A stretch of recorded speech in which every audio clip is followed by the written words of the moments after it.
Hello, everyone, and welcome to today's webinar. My name is Mohammad Younas, and I'm thrilled to join by Miguel Neves, Editor-in-Chief at Skift Meetings, and one of the most insightful voices in our industry. Today, we will talk about the Event Tech Almanac report, a report developed by industry outreach and rigorous research.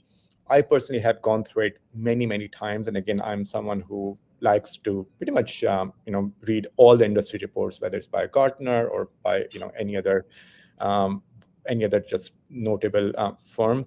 This is one of my favorite reports, and it's not because Miguel is here. I personally benefited a lot from this report. I did have some questions, so I reached out to Miguel. I thought I will ask some of those questions directly to him, and he was kind enough not to only answer those questions, but to answer those questions for everyone also in this webinar. Miguel, thank you for attending this webinar. You're welcome, and happy to be here and happy to have a chat with you. And it's nice to have a kind of public chat with everybody else listening as well. So looking forward to it. Perfect. Guys, I have some of questions with me here, so I'll start with those, but feel free to post your questions on wherever you're watching this webinar, whether you're watching it live or on LinkedIn or anywhere else. So just feel free to post your questions. I will pick up your questions in the last 10, 15 minutes, and I will ask those questions to Miguel as well. Miguel, just high level. Again, in the report, we mentioned about the market complexity and specialization. We know that different events demand different specialized solutions. What works for a trade show may not work for a conference. Think of it, I just want, and again, separately, there was discussion about all-in-one versus best of the breed. I want you to pick up a persona. In this case, the persona is of a Fortune 500, Fortune 2000 customer. From their side, there's a procurement process. How do you, like someone who's going to run 100 plus conferences or 100+ events in a year of different types, they'll run user conferences, they will do small meetings, etc. Based on what you have learned from this research report, like how do you suggest them to best go about the whole process? Because they don't want to go through procurement with 10 best of the breed platforms. At the same time, they want to make sure that they get the best deal. If you would be an event planner in one of those Fortune 500 companies, how would you go about finding the best event tech for your 100+ different type of events? These are user conferences, these are internal meetings, these are sometimes you as a Fortune 500 company is participating as an exhibitor in a trade show. This is all sort of things, right? So, big question. I think we're talking about here the kind of heavy corporate use case scenario, right? So it's a very heavy corporate. I think the important thing here is the data integrity. I think ideally you want to have the single source of truth. That would normally be your CRM.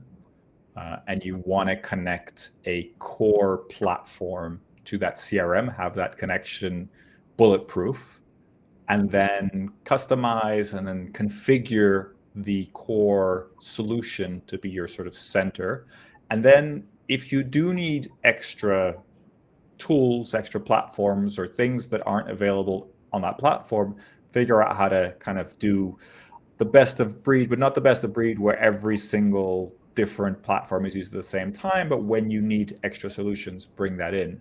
I think if I was stepping into a new role with something like that, then my action would be actually first a sort of discovery action to go and find out all the different tools that are being used. And you laid out a big question there, because if you're talking even about participating in trade shows, and there's sort of like the internal management that may not even be looked at as event management or use the same tool. So there's a lot of different kind of data points and tools to look into. I would figure out what's currently being used by the different teams. And then I think there's a sort of strategic meetings management process where you're trying to streamline everything. Ideally, you're going to find either your current solution or a new solution to be the central solution. And then, it takes time, because if you're working across different teams, then if it's a new solution, you probably need to train those teams. It's a big implementation. One of the things we talk about in the report, and I have to say there's 12 experts in the report that really shared a lot of this, so it's really worth reading what they had to say. But what they talk a lot about is this idea of periodically checking, right? Like if you're new in a job, then it's a great time to check, but you may not want to make all these changes at once. And it's hard when you're talking about data integrations, etc. So figuring out what you have and then figuring out what's out there. And I think that's where the report comes in handy to understand the different scope, the different possibilities out there. But it's about sort of periodically figuring it out. And in the report, I think one of the experts mentions a sort of a 3-year time frame for any sort of really deep software implementation. So if you're really going to change things at a core, I think that's really, and also 3 years is roughly where a solution can really change, can really deeply change. So if you feel like you have the best option out there right now, in 3 years' time is sort of when a really good alternative might be out there that will do everything you need. So there's a sort of like a 3-year time period for kind of deep changes that sort of comes up a couple of times during the report.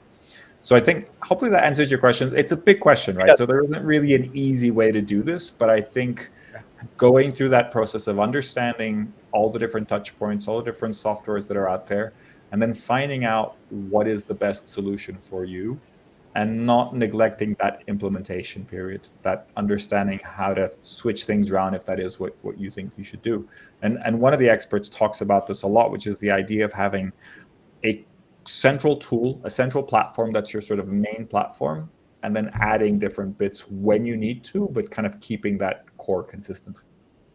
Love it. No, it does help. And again, one of the reasons I asked that question is, again, when you work with these, again, Fortune 500 customers, like they have the most complex problem because they're not managing that one user conference. It is many times 100 plus, at least landing page, reg forms, big, small events that they have to run. Just moving on to my next question.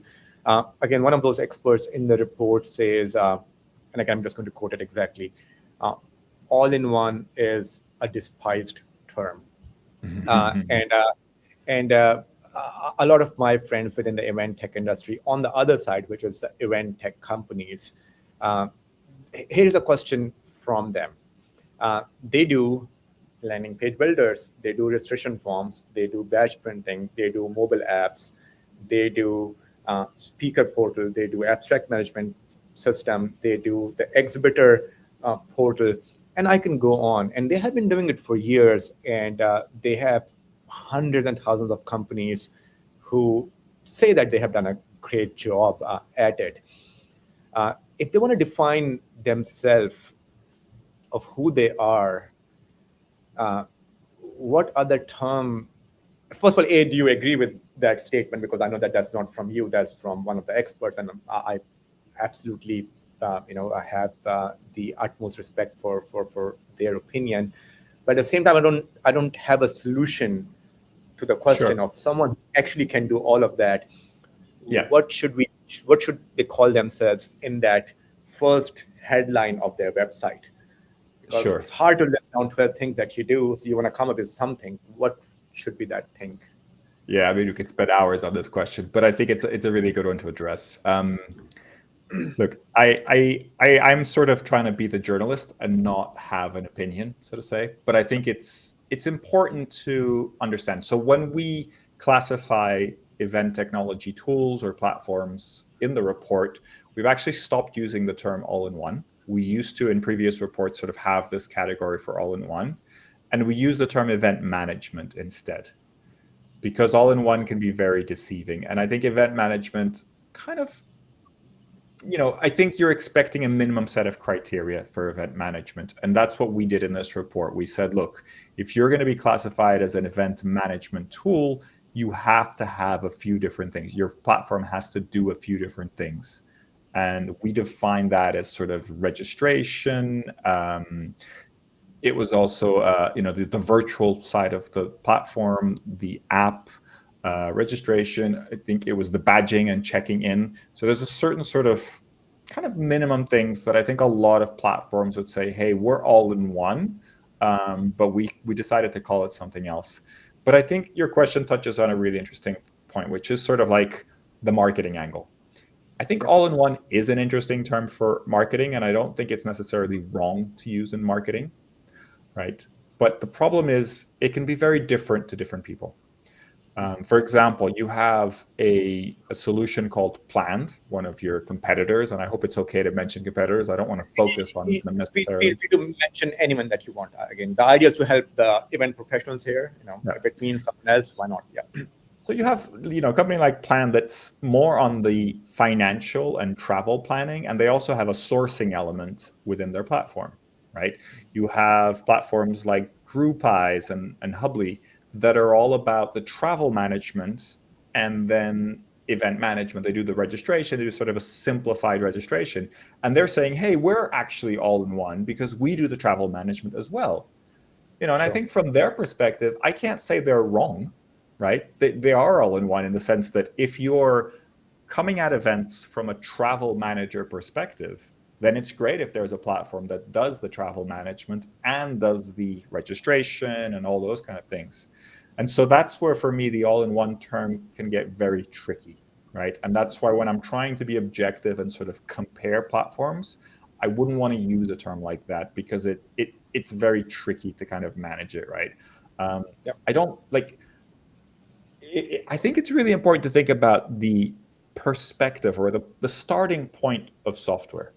I mean, you like, question for you, and I love asking questions to you, right? To turn the tables around a little bit. But vFairs, what was the first tool? What was the first thing that vFairs did in its absolute infancy when it first started as an event management platform? What was it? Was it registration? It was registration.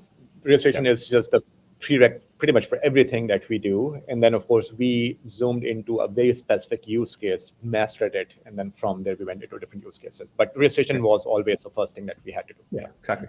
So many of the companies, many of the larger companies started with registration. Some started with event apps, and some of those were apps that I remember, for example, I think it was SwapCard for a long time didn't have a registration platform.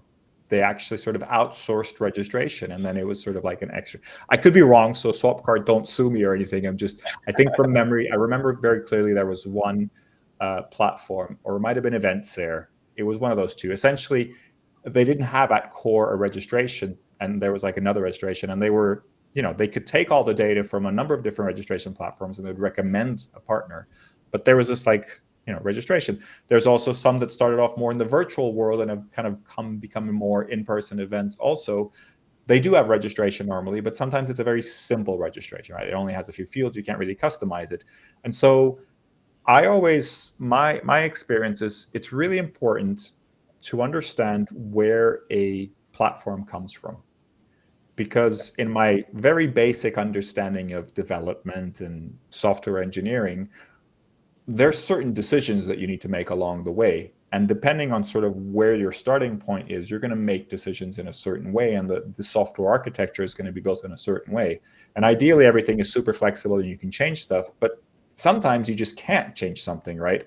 And I think it's very important that you understand the starting point. I mentioned a few of these all-in-one platforms that are sort of really more travel management platforms, so that's a big part of what they do. For those platforms, registration, I think, will be important, but it'll be more from the perspective of planning travel. So it'll be like, passport data and like home airport and things like that. But maybe complex registration fields, group registration, those kind of things might not be something that these platforms can handle. And so that's where all-in-one can be very tricky and not helpful when you're trying to compare apples to apples. Oh, perfect, thank you.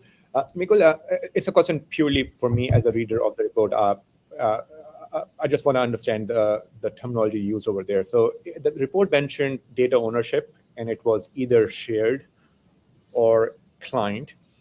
And I just want to understand what shared means, because shared, purely from a customer perspective, if there's a vendor that says shared, does it mean it's always shared? Or is it more of a configuration at their end that it can be shared, but by the way, for customers who are really picky about having full absolute ownership of their data, we also offer client full data ownership. So if you can just kind of clarify that. I tried my best to kind of figure that piece out, but I wasn't able to. Good question, and definitely feedback for improving next time. From my understanding, the companies that say shared only offer the shared model. And what I mean by shared, I think you understood this, but what I mean by shared is in many situations, you have to become a user of the platform before you can attend an event, right? And once you do that, by becoming a user of a platform, you kind of, you sign or you say yes to a number of terms and conditions. And I don't think most platforms would do this, but there is a possibility that the platform would then market an event to you as a user of the platform that could be so there is a world where shared is not necessarily great, and particularly when it's a sort of a high risk industry or somewhere where you need some really stringent data protocols. I think a lot of clients want to know that when somebody's signing up for this event, they're the only organization that owns that data, right? That is the controller of that data, if we speak in GDPR terms. We did have a few companies that said it's optional. So I think to answer your question in that sense, a few companies said, look, we can choose. We can make it completely private, or there's a kind of a shared thing. But it's interesting because the shared thing can also have a lot of benefits, right? Because if you sign up as a user and then a different company uses the same platform, you can sort of show your user profile can show up like instantly, saves you a lot of time. But it's a question of how you want to handle the data privacy, right? Yeah.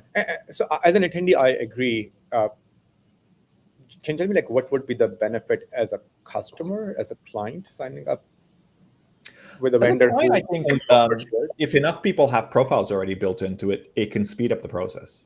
Right. And especially when you're looking at, for example, if you're running an event where the networking, like rich networking, connecting different profiles is really important, making it really easy for somebody to have a profile and just sort of reuse it, that can save a lot of time. And like you said, like, if it's a corporate and does hundreds of internal events, that can be really handy, right? You can just like reuse your profile, keep going.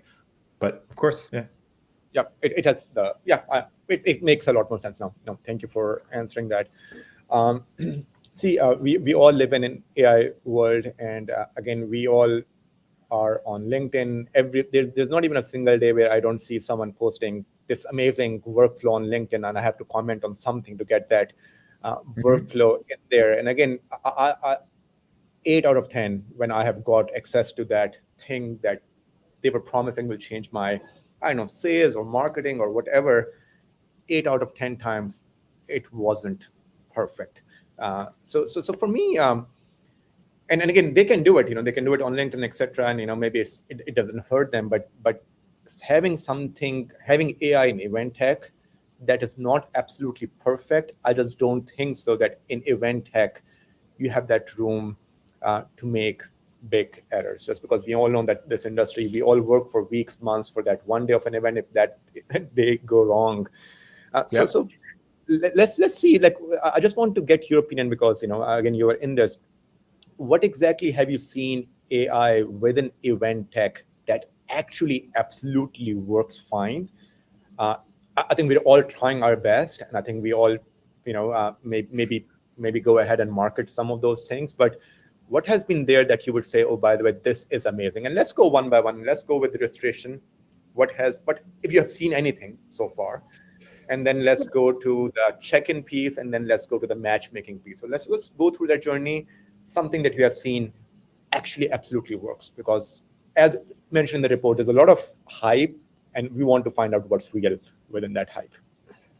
Yeah, I think it's a super interesting question and quite loaded, but in a positive way. I think the way you describe your LinkedIn experience is fascinating, because I think everybody's going through that, right? And there's all these people hacking the LinkedIn algorithm, like comment this and we'll send you that, and a lot of those tools are interesting, but like you say, they're usually way overhyped, right? But breaking it down, I think it's important to look at AI from the kind of the behind the scenes perspective, and then the user perspective, right? From behind the scenes, I think that there's a lot of advantage in using AI just for simple marketing. Creating a registration page, creating a landing page for an event, anything that's sort of like copy driven, and you can take that and you can also then translate it into different languages. There's a lot of easy wins there. Not easy wins. I think it's important to still keep the quality high and to have humans check things, and like completely relying on AI to translate a landing page is risky, right? Because, and also I think most people that aren't don't speak English that well will be quite familiar with using Google Translate on a browser, right? So I don't know how much of an advantage it is to kind of do the whole AI thing in advance. So I think on the registration, event marketing, that side of things, I think we're seeing a lot of AI, even though we might notice it or not. I think there's a lot of AI editing happening in the background. I have seen, the facial recognition piece, the check-in arrival. You submit a photo securely and you get checked in instantly. If the client, if the organizer wants, they can even sort of have cameras facing out and your badge printing as you're walking into the venue. That is possible. I've seen that work. The problem is it raises some issues in terms of data privacy again. It scares people, and if you leave the wrong impression on attendees, you could pay a high price, right? Like if it's a sponsor that says, actually, I don't like this doesn't feel right, so there's some risk involved, but it does work well. I did work, before my work at Skift Meetings, I worked for a number of different kind of companies, and one of them was a registration company that had facial recognition, badging, etc. And they said, actually, look, it speeds up everything by like a second, but people feel way more confident pulling out a QR code and scanning a QR code, and that's also very fast. The only thing is, some people don't know where their QR code is in their email or whatever like that. But as long as you send them a copy of their QR code, like a day before the event or something like that, it's just as fast, and nobody questions if the QR code is, data privacy or anything like that. So it's one of those things where, yes, I think the technology works great, but I don't know if it solves anything, if it does anything that events without that technology are missing. Where else? Tell me the other sections that you wanted to cover, because I can tell you my experience, of course, right? I think the matchmaking is a really interesting area for AI. I do think it's been way overhyped. I've been at a lot of events where I've sort of tried to use the AI matchmaking, and I'm not saying it doesn't work, but I have not experienced a significant difference between AI matchmaking and sort of profile-based matchmaking. Right? And my observation has been exactly the same. Just because, see, whenever this matchmaking was happening before, and I mentioned to you, I attend a lot of these SaaS conferences, whether it's SaaS Talk or SaaS and a couple of others. You already have very in-depth profile of the two attendee profiles that you are trying to match, attendees and exhibitors, and it was already working good, and it's equally good even right now. Now if you would have asked me far less questions, and then if you would have been able to give me the same amount of experience, I would have said that the AI component of it somehow enriched my profile and so forth. So a lot of people say that, and I say it was working well before, it's working even good right now. So I don't know how much of a difference I have seen over there. I've seen a lot more things better when it comes to the content repurposement piece of it, right? So again, I have attended a lot of in-person conferences where I was a speaker, and after that, a lot of things that came to me as my again, as a transcript of my speech, and then some of the snippets and etc. And with the speed that it came back, I actually saw that it can only be done by AI, because clearly, within a couple of days, someone would not have enough time to, again, produce 100 clips out of my 1 hour speech. So that piece, I have seen it myself. Yeah, I have mixed feelings. I think just going back to the networking thing, I think theoretically, with more data, you can really improve that using AI. But I think it only works in a situation where maybe an internal corporate series of events where you're building a lot of behavior data, et cetera, and that kind of makes it better. At least that's my understanding of where it can really kind of, get to the next level. But for your example of the content, I agree. It's very impressive to see AI summarize, transcribe, summarize, and then sort of deliver something, whether it's a short video or whether it's a report of some way, in some sense. I think it is impressive. I think it's important to remember that it depends on good audio and it being able to really capture what was said very accurately. But I still have some reticence because the AI doesn't know what's interesting, right? And as far as I understand, all these platforms, they do some really interesting stuff, which is sort of like, hey, the speaker used the word AI like 64 times, so this is probably something that's really important. There's some clever stuff happening in the background, but there isn't a human editor, right? There isn't somebody who knows the topic and says, okay, what was interesting about this talk was that this speaker said that, and they've never said that before, and that's a new thing. The AI doesn't know that, right? So you might get an AI summary of the same session, which just has sort of some generic stuff that sounds interesting. And so what I find I get a lot from these AI summarization tools is if you don't know that much about the topic, it looks really impressive. It's like, oh, this is cool. I got like a really cool report. This could be like, I don't know, like a KPMG summary or whatever, like some big, firm, accountancy firm or consultancy firm. This is like equivalent to that, right? If you know the topic well and you read one of these summaries, there's usually some stuff that you're like, really? They said that?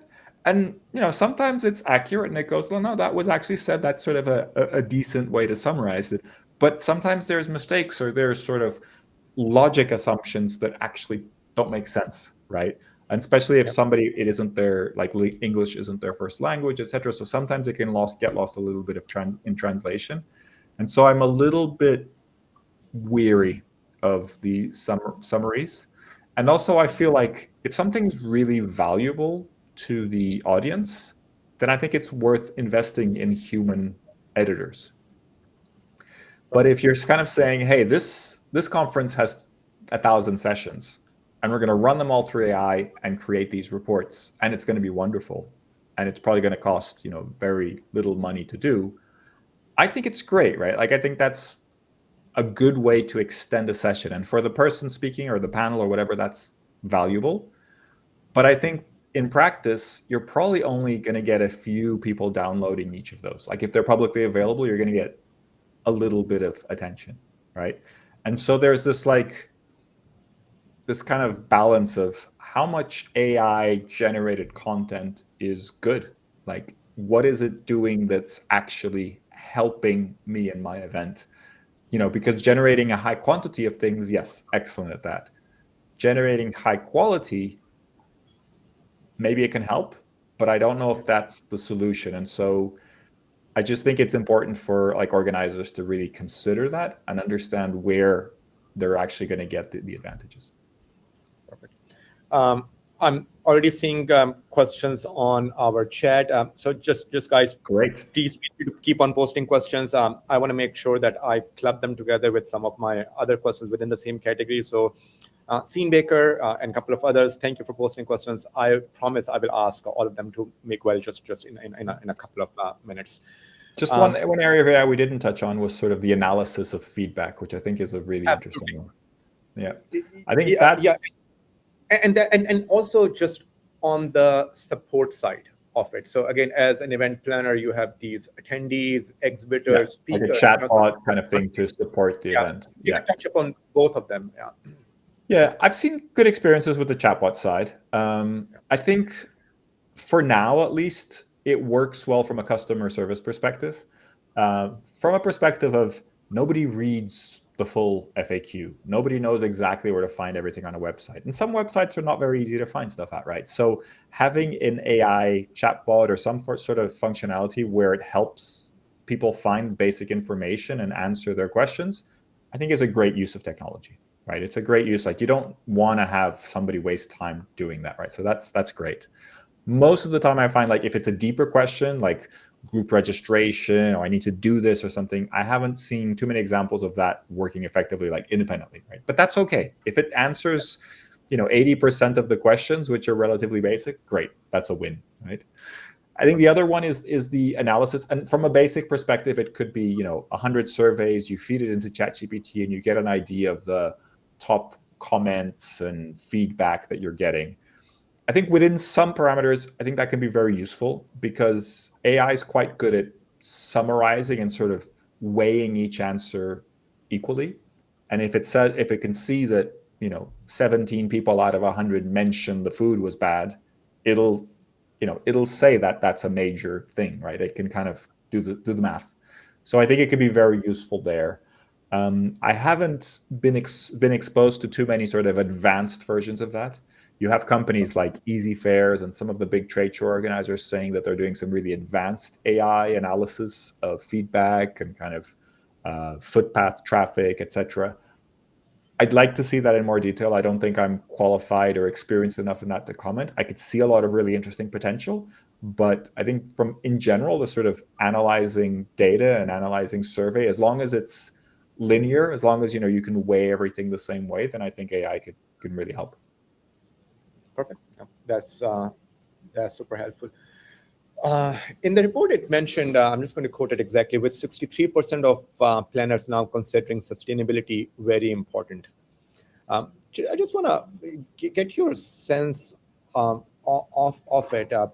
How much do you see sustainability and accessibility as one of, a big decision factor when choosing event tech, like how important it is for the event planners? I will tell you just quickly on the flip side, accessibility, yes, like companies who care about it, they go ahead, they run reports, they ask for URLs, they ask for references from the companies who have ran events with us where accessibility was just absolutely important.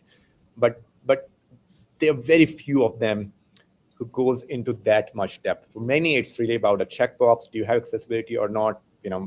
Say yes. And they tell me a bit more about sustainability, because when I saw 63%, for me, that was a big number. And I'm not finding that in the report. Where do you see that? Do you have it handy?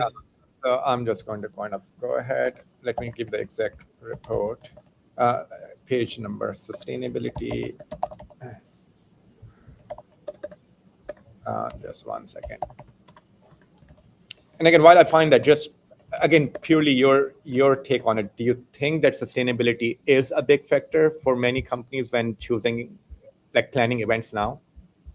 I think it is. It's not top of the list, right? I think also when you look at corporate versus an association, I think associations tend to be more focused on the legacy of an event and the idea that you can do something positive from the event and you can be socially sustainable in that sense. I think they're more interested, but it's not going to be a top criteria, right? I think we have this debate a lot with destinations. A lot of destinations will sell themselves as, hey, we're a sustainable destination. We have, really good public transportation. We do this, etc. And I think it can be important. Also, depending on the type of association, the type of event, if it's linked to sustainability in any way, I think that is very important. But in general, it's still quite low. But I think obviously I'm not saying that I'm against sustainability or people shouldn't be sustainable, right? And I think if you go to the real details of sustainability is about building a sustainable business, like building something that can sustain itself, right? So it's positive if you have something that doesn't create a lot of waste, etc. So I think in a lot of ways, it's also sort of built in to the way companies work and the way companies look at things. So I don't think it's a bad thing, but yeah. And purely from a checklist perspective, what does that mean? So I understand, I think, just from the venue perspective, but and then I also understand it purely from a badge, the type of badge stock that you're getting it. See, because for example, like accessibility on event tech, again, you have the website, you have the mobile app, etc. You want to make sure that everyone with different needs can use it. But if you have to pick up 3 things from a sustainability perspective, what would be those 3 things that people would care about here? In relation to event tech in particular?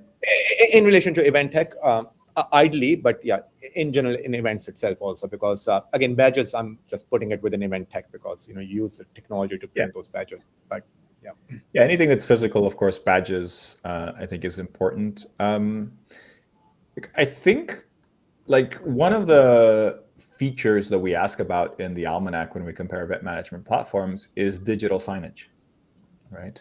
And that's an area where planners will print, banners and signs and, lots of stuff that really is unnecessary, particularly when you're working in events that have screens, like venues that have screens built in, right? Save a lot of money, reusable, etc., like easy to update, easy to change. But not that many platforms have a digital signage option, right? And it kind of makes sense to me because it's not that hard to create and you have all the agenda information. So it makes sense if you change the agenda information, it would change the signs. Yeah. But that's not something that a lot of platforms have. So I think I would think about it more in those kind of terms of like what features are available in event tech that can actually help to improve the overall sustainability of an event. There is an element of like, using low power servers or whatever you can use to sort of use less energy, etc. But I think when we're talking about digital, I would focus more on how it impacts the physical elements of the event rather than trying to, come up with some way of being, using less energy, something like that. The report went into detail about the vendor evaluation challenges and even the red flags within the vendor selection. One of my favorite sections, red flags. I think a lot of people enjoyed that. Yeah. Yeah, and again, it was very, very helpful because it lists a lot of those points just purely from, again, if you put ourselves into the shoes of let's say an association who's going to run this one big conference in a year. That one, and then two will flip back into the big corporation trying to sign up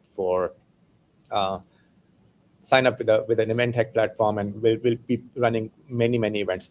Just walk me through just like the ideal journey do you think that these people should go through? Because like for me, it is typically about take a very detailed demo of the platform, have the company walk you through how that features work, actually in the demo, not through a presentation, not verbally, but actually have them walk you through the user experience of attendees, exhibitors, speakers, and you as an event organizer.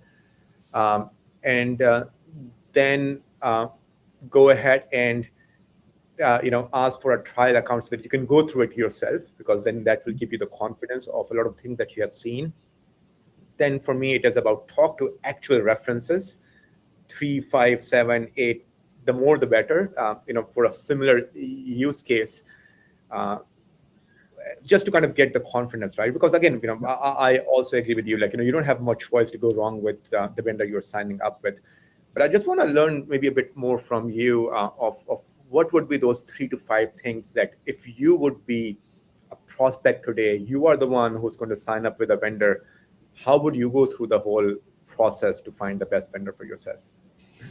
Yeah, I think you mentioned a number of really good ones, and I think there's different kind of stages, right? I think the website, the sort of marketing element of it, I think is important. Some people are saying, hey, we should have pricing on the website. And I think, yeah, that's really tricky because every client is going to be slightly different. Unless you're offering a very cookie cutter service, it's very hard to have pricing.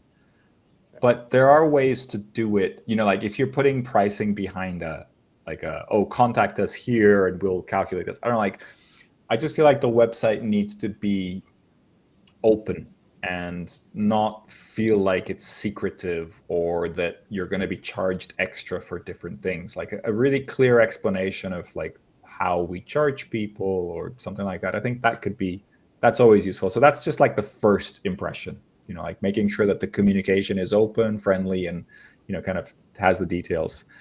I think then you mentioned the demo. I think, there's a whole lot of things that happen in demos, but I think probably the most important is that the vendor is prepared, that the vendor understands the business, that the vendor's done the research, that's sort of like, we believe that your event is like this, and we think that this, sort of that you can tell that there's some preparation work there.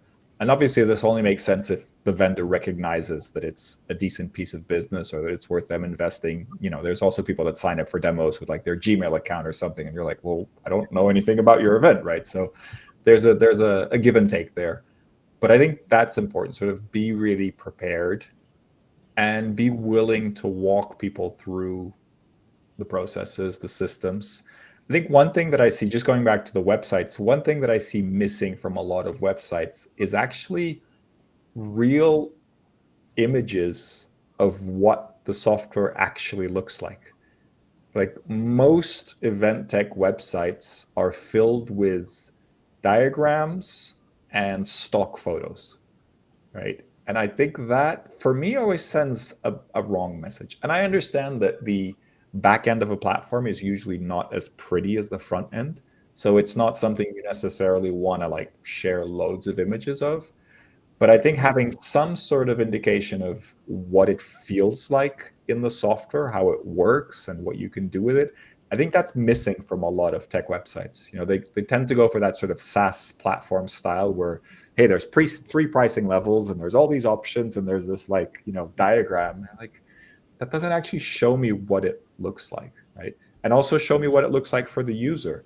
Again, it can look like a million different things, but if you have an example of how an association uses it and then how a corporation uses it, you could even blur out the logos. I don't mind, right? I don't need to see Coca-Cola logo or something like that. That's not what I'm asking. I'm asking for like, show me what it actually looks like to use your platform.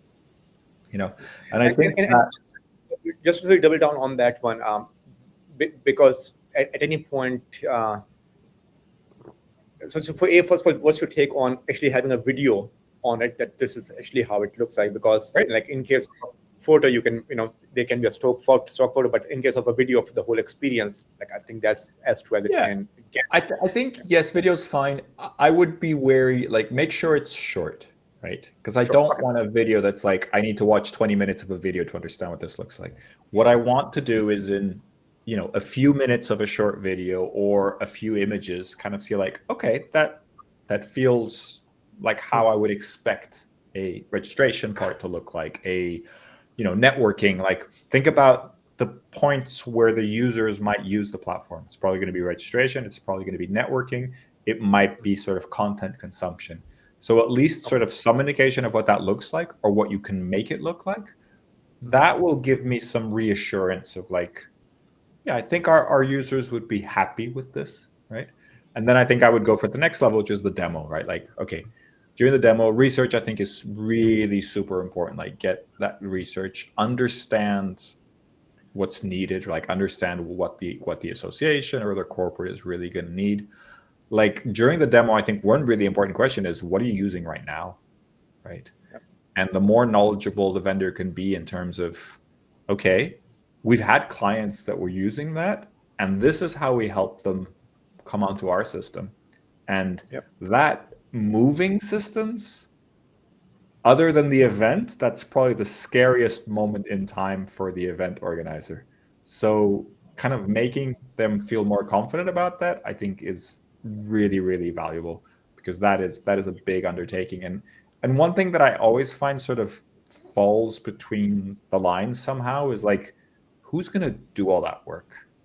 Because we all know it's possible, right? But then I always find that there's this like battle of like, oh, it's the vendor. The vendor said they would do it. Oh, wait, but you said that you had an expert that would do this. And then obviously there's a cost and you need to figure all that stuff out. But I think the more open and direct the communication around that is, I think the better. Chris, thanks for posting the question. I will make sure that I ask questions around that budget piece. Again, literally in the next 5 minutes. Just one last question from my side. Again, just quickly on the research piece. Let's take a real case scenario. You mentioned Coca-Cola, so let's take an example of that. An event planner from Coca-Cola fills up the form. You will have their name. Like in this case, let's call it Chris Jacob, because he's the one who posted the question. Okay, Chris. Jacob, event planner, Coca-Cola. From the drop-down, he pick up that he's going to do a user conference. I think many times, just on the flip side, you don't know whether this person is responsible for one event or Mhm. in case of Coca-Cola, I'm sure like they must be doing hundreds and thousands of events, right? Um, like, there's only so much research you can do about the company and about the Sure. person, which I absolutely agree one should do. But you cannot ask a lot of questions in the form itself, because as per any SaaS company, you want to keep the form short as well.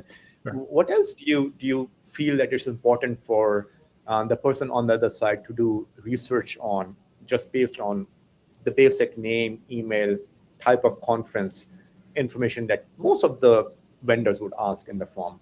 What else Yeah. someone can do? I don't think you can. I think you're making assumptions that you shouldn't be making. Should I be making. think what you should do is call them up, and be Yep. like, "Hey, Chris, you filled out the form. Could we ask you, do you have 5 minutes just to tell us a little bit more about your needs so that we could prepare a really great demo for you?" Maybe they say, "No, I don't have time right now," whatever. But at least just sort of like, I think what you're saying is like you're assuming, hey, we need to work with this very basic information. And I don't think that's true. I think you can go back and say, and I think as long as you're not pushy, Chris would appreciate that. He'd be like, "Oh, cool. Yeah, let me tell you a little bit about how I work." And then you're like, "Hey, good. Here's some times. Let us know when works for you. We need a couple of days just to make sure we prepare this and do a little bit of research, and we'll create a demo for you," right? And if you do that well, you could even then show up to the demo with like a user generated already in the platform with like basics of the user conference already set up, and you could say, "Hey, Chris, we set this up for you like this is what it could look like, this is how registration could look like, where do you want to start?" Right? I think that's a much more proactive approach that, if done right, could feel good, right? And you could like delete all the like a couple of red flags right away if you get that right. Sure. Because we're going to get into the rapid fire questions literally in the next 2 minutes. I read a report somewhere in Skift. Again, I'm like big reader of what you guys produce, and then I also saw that in the report as I was going through it one more time before this webinar, which was just a trend in the virtual piece that we are seeing this year. What was the expectation and what's happening? Because I saw, and again, correct me if I'm wrong, but I think I believe in one of the reports that I saw in Skift just in the last 1 week was how a conference happening in the US had far less attendance than Mm-hmm. what was expected, which in theory would give you this impression that virtual should rise Mm-hmm. a lot in 2025, given the climate that we all live in. But I believe, and again, correct me if I'm wrong, I believe somewhere in the report it was stating that it didn't grew a lot. It did, but it was just a normal Yeah, increase. So it's a tough you question. I've been trying to write about this for a while. I think the theory is yes, but in practice, we're not seeing it. We asked I think we had 85 event tech vendors, all the different categories, but we asked everybody what their kind of portion of virtual, hybrid, and in-person events were for 2024. And then we asked, hey, based on what you have clients for 2025, what's it going to be this year? And we actually saw a 1% decrease in virtual, right? And we did the research in May, April. So already some of the geopolitical uncertainty really unraveling. And we could have been too early, but we didn't see any flip towards virtual. And the conversations that I've been having, this is not quantitative, this is qualitative. The conversations I've been having are along the lines of, you know what, we had to do it during the pandemic. We don't think that virtual is the way to do events. We believe that virtual webinars and sort of content archives are useful, powerful. We don't quite know how to make money from that, but they're useful and they're interesting for associations. But I don't see a lot of people saying we're not able to meet in person, so we're going to create the virtual events that we saw during the pandemic. And I mean particularly the ones that have virtual booths and have virtual seminars and virtual breakouts. I think the webinar is alive and well. I think online content is alive and well. But I think it's like us two talking here. We're in our office where it's practical. We switched on the platform or on vFairs. We're doing this. This is valuable, but it's not us meeting at, I think it was IMEX the last time, and chatting and everything. It's different. It's a different thing, and I think people have sort of feel like it didn't really work as a replacement. It was obviously very powerful and useful during the pandemic, but I don't think people are sort of going, we can't meet in person, or we can't meet as many in person, so we're going to go virtual now. I don't see it. Rapid fire round.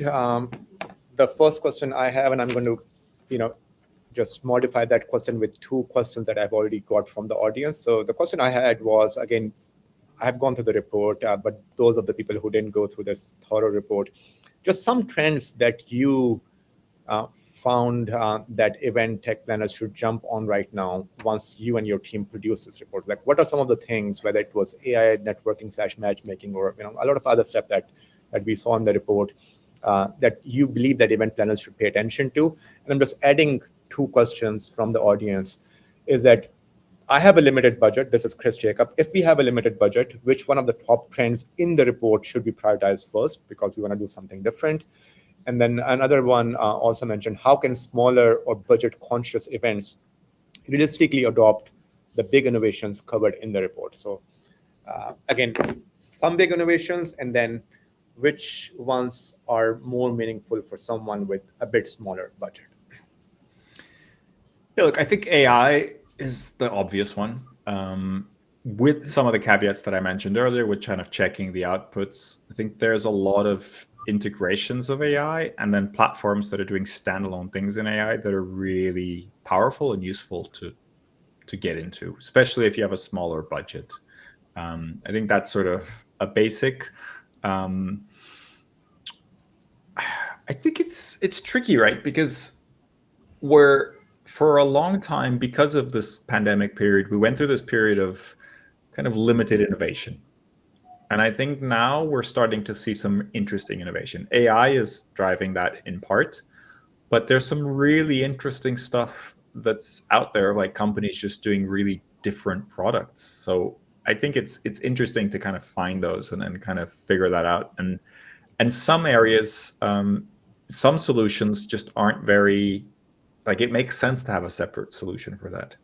I'll give you an example which isn't AI driven and is a totally separate product. It's not in the Almanac. It's just been released in the last few days, which is this platform called Who's in the Room.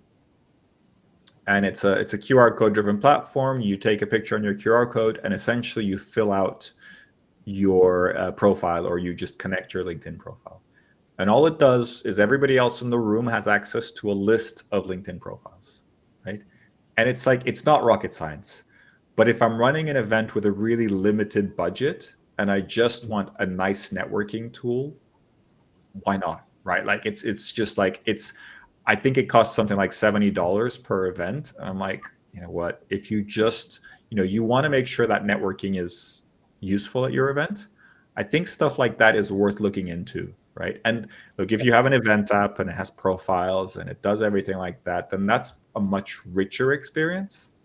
But in my experience, sometimes simple and quick is also really useful, right? Because some people, I don't know, don't want to download the app. Some people don't want to do that. They don't want to fill out their profiles. Just something that works for that simple network experience, I think is sometimes useful. And then you have things all the way to the facial recognition for photos. I don't know if you've been exploring those apps. So there's a number of apps out now that do you offer that? I don't know if you do, but we do facial recognition, but I know that you're referring to, which is, again, people take pictures of you during the conference, and then you get all of those pictures just on your app. So it involves kind of connecting a professional photographer service, right? So professional photographer uploads the photos, and then AI is used to identify, you upload a picture of yourself, and then AI finds the photos of you.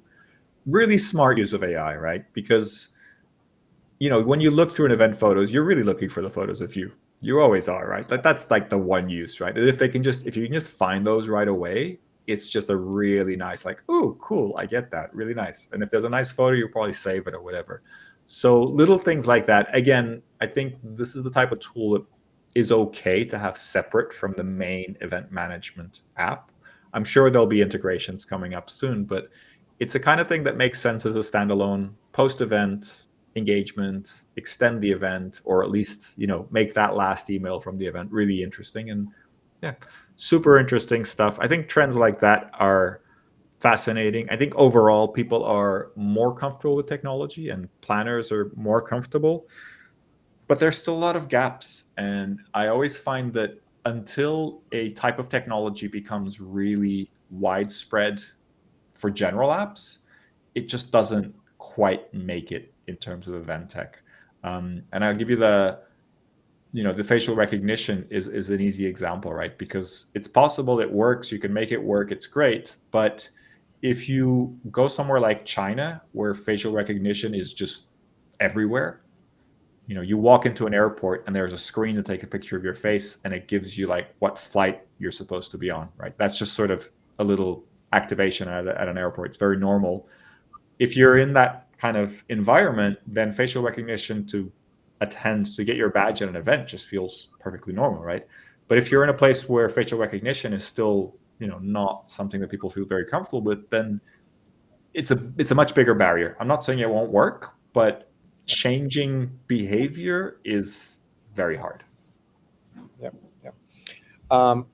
Another question, which is, have you noticed, and this is by Shane Baker, have you noticed any shifts in attendee expectations when it comes to interactivity, networking, or content delivery?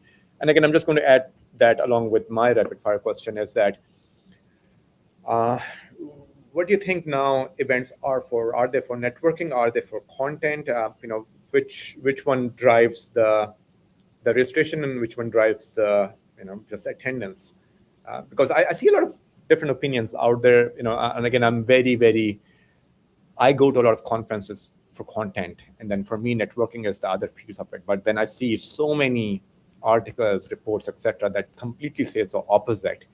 So I'm assuming that there's definitely a world for both, and is there something that's better than the other one? It's always a balance, but I would be on the networking camp here. I think the main reason why people go to an event is because somebody that they want to meet is going to be there, and that somebody can be an open-ended question, like they want to meet clients, they want to meet high-powered people, they want to meet people that inspire them, but it's because they want to meet that person or they want to do that deal.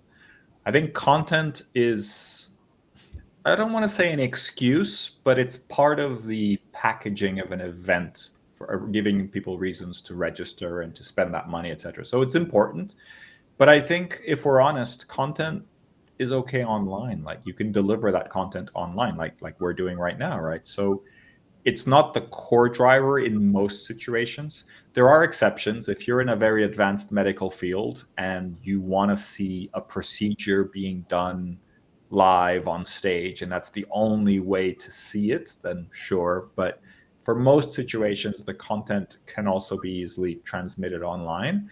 And so then it's more about, am I going to get to meet that person? Am I going to get to meet that speaker? Am I going to get to do something in person that I wouldn't normally be able to do? And, fortunately for events, I think that's a big motivator. And we are social creatures. We want to, even introverts, appreciate human connection. So I think it's the core reason, really. And Miguel, and again, most of the people are in that networking just camp. I'll just tell you one of the answers that I heard, and I just want to pick up your brain on that answer. So I asked the same question to this woman who runs HubSpot Inbound Conference. So she was with me on the podcast. I asked exactly the same question. And then here's the summary of her answer. Her answer was that, see, people go to the website in order to get the registrations and have people sign up. They need a reason to sign up, and that reason would always start with content. People would not say or go to their boss saying that, oh, I want to sign up for HubSpot because I want to go ahead and network with, 50 people over there. They would say, here are some of the best things that I'm going to learn over there. Should I go ahead and sign up for this, or can I go ahead and sign up for that? And then when they are there, of course, we all know that you can get this same, kind of lecture. You can go and you can consume that content even after the conference is over. They would prioritize networking So her opinion was that it's the content that drives registration, but it's the networking that drives the value, because that's what people would end up doing. I really I like think her. that's fair. I agree with that mostly. I would only add that yes, content drives registrations, but it's also who the speakers are, right? Like one thing. So this is a bit of a bugbear I have with IMEX. I used to work for IMEX, and I'm we go to their shows all the time. But one thing that IMEX does that I find a little frustrating is in their listing of their content, they don't put the speaker names. They only put the session titles. And that I find very frustrating, because I know if a certain speaker is going to talk, I really want to see that session. I don't really mind too much what the session name is. If I know them and I think they're a good speaker, I want to go and find that session, right? But sort of by detaching the names of the speakers with the names of the sessions, I find that very frustrating.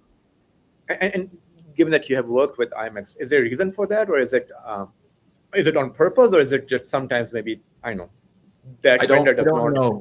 I think it's just a question of too much information. And so they made the decision to focus on the names of the sessions rather than the speakers, because there's a lot of different options at IMEX, so it becomes tricky. And I could be wrong. They might have updated this. I don't know. But I've had the experience of looking through the app and sort of being like, where are the speaker names? Yeah. So just few last set of questions. Again, you went to the report.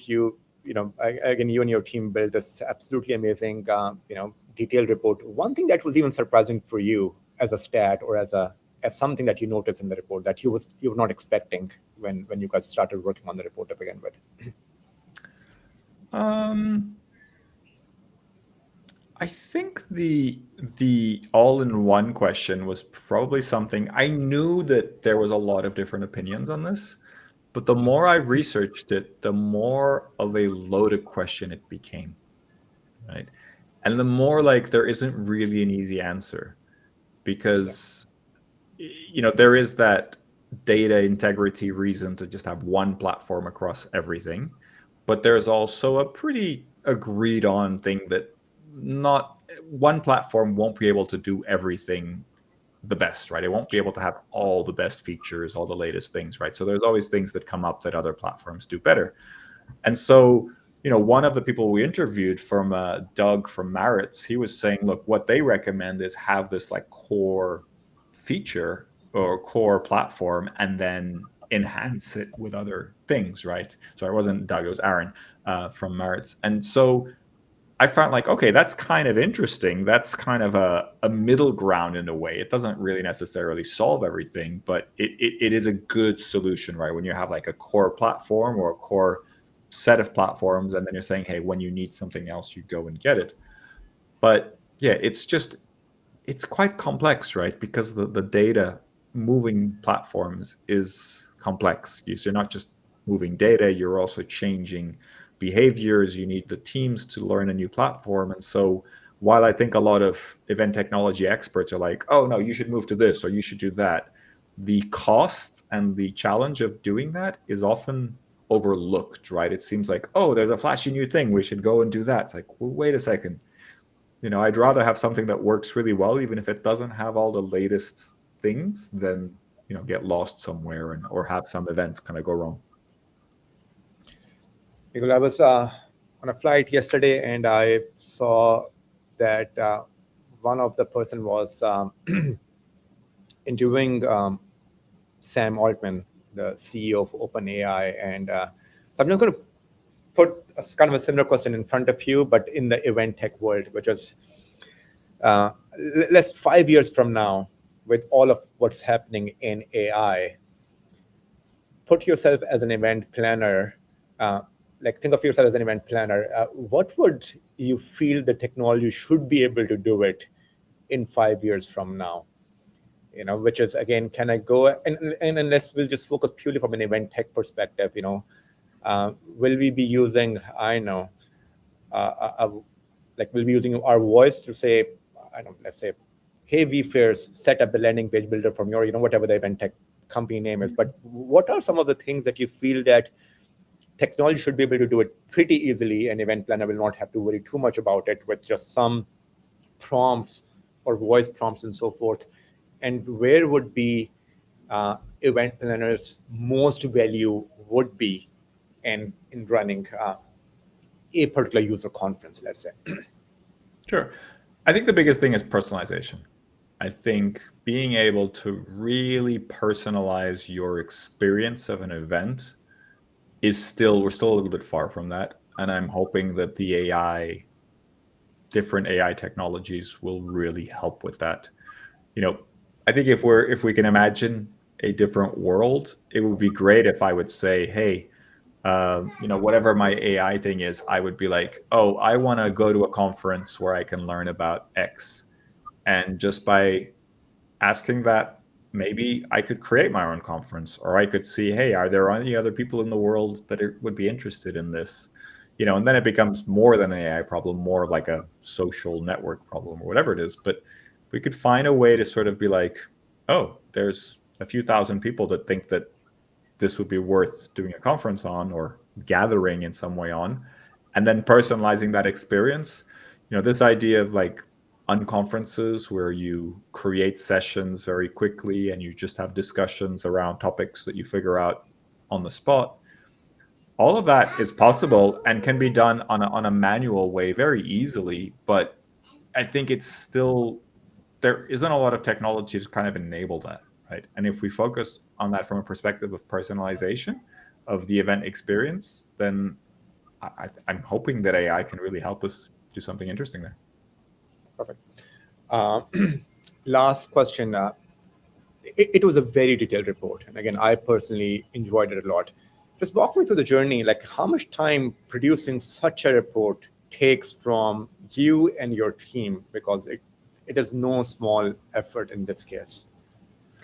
Yeah, no, it's a labor of love, definitely. It took us something like 3 months to actually get it all, because we had the blueprint from last year, and then it's a question of getting the surveys out, contacting the experts, right? The surveys is the longest piece, because one of the things we always have a challenge with is making sure the tech companies give us the information, because we want to analyze all different things. But people move jobs, people move on. So contacting people is not always easy. So it's a very human problem in a way.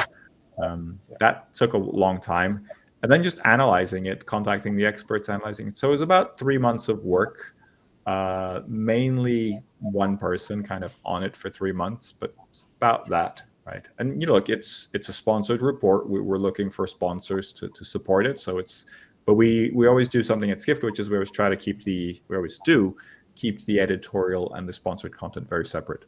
So in this case, there's just one sponsor. It's a separate section. It's an advert, but everything else is an editorial analysis. And we try to be as objective as possible. One of the things that we always run into is the very different use cases. And we've touched on that a little bit here. You could be an association with one big event for 10,000 people, or a corporate with 1,000 events for 10 people. Very, very different use cases, or a trade show, or whatever it is. And you're trying to give all those people something, right? Give all those people something where they say, okay, this is interesting. And so this is our 2025 attempt at doing that, even just categorizing all the different platforms that we've sort of stepped away from trying to categorize everything because it was very hard.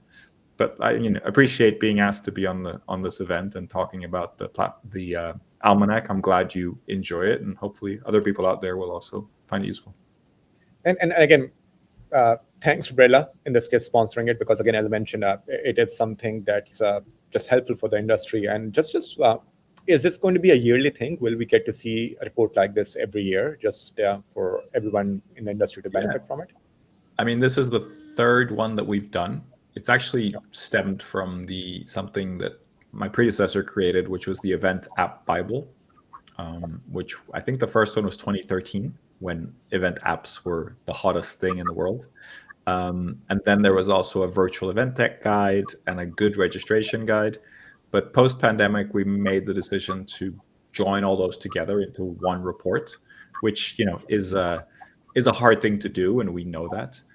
But at the same time, I don't think there's enough appetite for a whole report on apps, for example, right? I think that's very limited. So we went this way, and so this is the third edition. We called it something. This is the second almanac, and we called it something else in 2023. I think it was Event Tech Made Simple was the name of the report. But yeah, it's our attempt at simplifying the landscape to some extent. Perfect. Miguel, how can people download that report or get access to that report? And then we'll just close. Very easy. Go to our website, meetings.skift.com. In the top nav, you'll see Event Tech Almanac 2025, or just click on reports. And there's a simple form, enter your name, email, etc. It's a free download. Everybody's welcome to download it, and hopefully enjoy it. Miguel, thank you for sharing your insights, and thanks to everyone who joined. The Event Tech Almanac report is full of actionable data. I encourage everyone to explore it further and think about how these findings can help shape your next event. Until next time, keep innovating and making events that matter. Thank you so much, Miguel. Thank you. All the best.